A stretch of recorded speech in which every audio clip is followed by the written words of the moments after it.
It's a sobering reminder of the stakes for Israelis. A wall covered with faces of the young and the old, innocent civilians held in captivity somewhere in Gaza.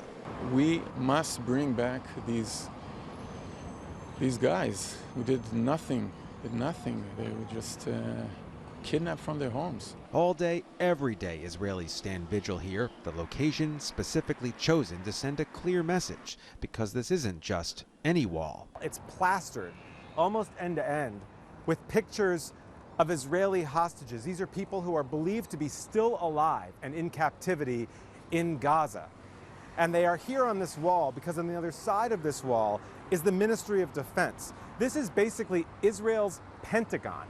All the decision makers about this war have to pass all these pictures on their way to and from their offices. And the families of the hostages are hoping that gives them some pause as they figure out what the next step is in this war. As a citizen, I'm surprised we haven't had a ground invasion yet, but it's a very complicated situation. As soon as you start a ground invasion, the fate of these kidnapped civilians is very unclear. No ground invasion yet, but this weekend Israel did continue its relentless campaign of airstrikes against Hamas, and the body count among Palestinians continued to rise as the humanitarian crisis deepened.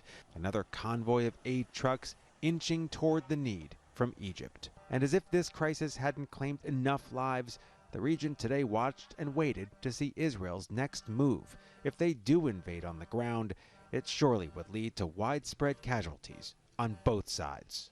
I think you'll see a fight that's characterized by a lot of IEDs, a lot of booby traps, and just really grinding activity going forward.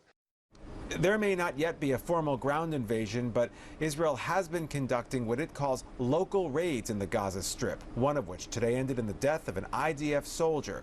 In fact, Israel's already lost more than 300 troops killed in action since the war began just 2 weeks ago. Josh Einiger, ABC News, Tel Aviv.